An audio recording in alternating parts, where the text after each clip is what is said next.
name is Brandon Ewing, and I'll be giving you this book report presentation on The City of Dreams, Dodger Stadium and the Birth of Modern Los Angeles by Gerald Poder. A brief description of the book. The book's plot is built around the idea of the Brooklyn Dodgers relocation to Los Angeles that happened in 1957 and what went into building their stadium, Chavez Ravine.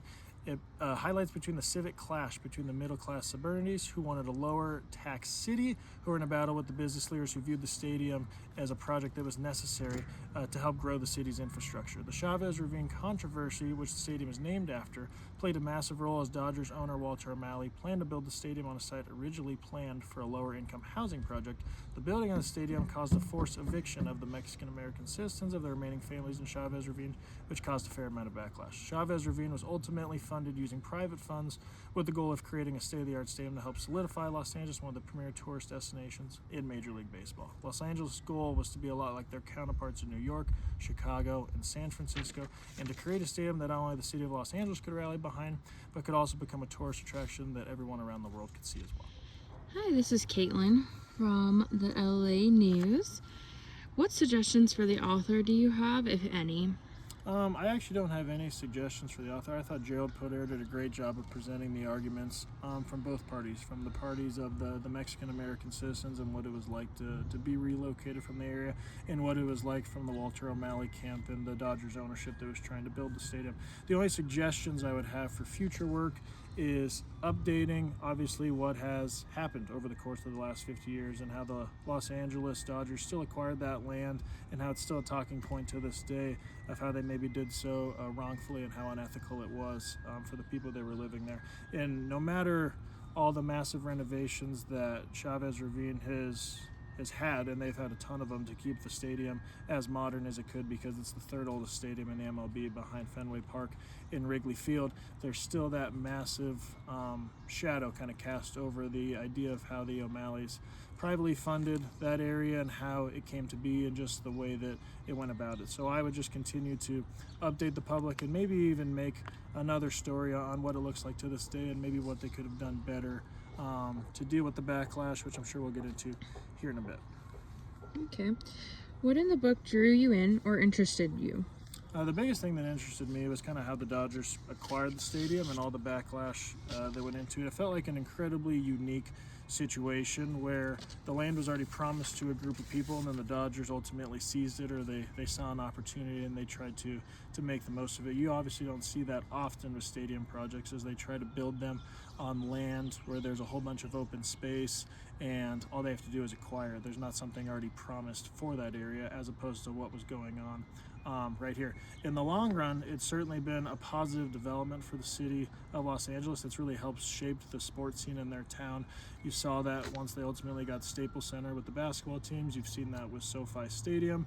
And the biggest thing is just the unethical approach that went into them acquiring it and what it meant for the people that were supposed to live in there, the low-income housing projects, and just how they were really affected and kind of the whole way that the O'Malleys went about trying to acquire that land. And the biggest thing that I didn't like or notice from the book is when they were kicking the people and they were evicting them out of their places. I know there was only a few people that were still living there.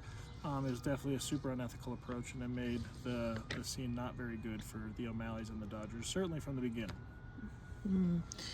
What questions do you have after reading the book, or what did you disagree with about the author's premises or ideas? The biggest question I have remaining from the book is what O'Malley and the Dodgers could have done better to get the community of Chavez Ravine in the stadium project more and provide some sort of common ground. It's obviously a bleak situation that O'Malley and his band of business and political leaders put themselves in when acquiring the stadium. So what could they have done better to form some sort of compromise and figure it out? How could they help relocate the citizens of Chavez Ravine or build another housing project in the area to help those people? There was nothing I disagreed with as far as what the author presented for both sides of the argument. I think he presented both sides of it equally, although he did tend to side with the citizens of Chavez Ravine as opposed to O'Malley, which I'm sure most people obviously would. I would have liked a little more discussion of the compromise of the two parties, what they could have done to work together, because they obviously butted heads a lot through that process, and it's difficult for both parties, but some sort of compromise probably needed to come from that conflict resolution. Okay. Does the author take a side if it was worthwhile investment to make a deal with O'Malley and the Dodgers? In this specific instance, Dodger Stadium, do you feel it was worthwhile investment?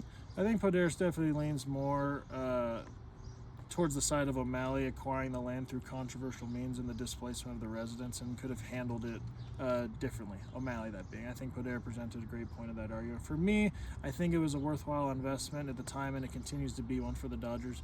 Was it unethical that the way they went about it?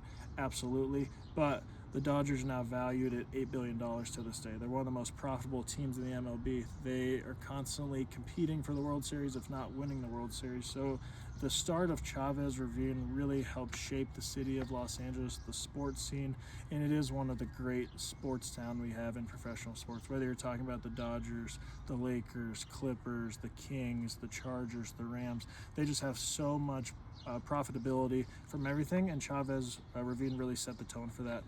Beginning in 1957, all the way through 1962, when it was being made. Okay. What role do you feel public funding should take in stadium financing? Essentially, do you feel like public funding for a stadium is a worthwhile investment? If so, all cases or just some? I believe that private funding for team owners or investors is the best way to build stadiums and arenas. With public funding, the return on investment often just isn't as high. You don't always see it from the community. Like the number of jobs that are offered are mostly through the construction process when you see it, and it's really hard to see the return on the investment when you see that. So the taxes paid by the public kind of just feels like an easy way for these billionaires to get their stadiums funded, provide more money in their pocket. And I really like what the Kroenkes have done with SoFi Stadium. I don't really love as much what the Kroenkes have done with the Denver Nuggets, but that's a different story. I like what the Kroenkes have done with SoFi Stadium is they funded the stadium completely on their own, and they've reaped the rewards since the stadium opened in 2020. It's also a great example of the city of Los Angeles and what Chavez Ravine started as they funded their stadium privately as well.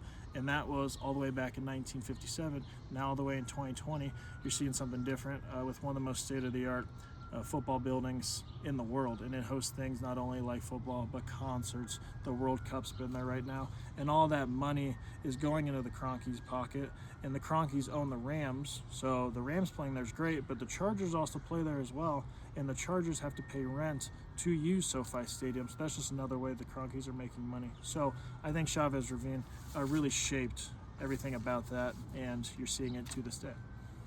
Okay. Pretend you're a municipal leader meeting with an owner like Walter O'Malley, an associated league regarding moving a sports team to your town, but with a request for public financing.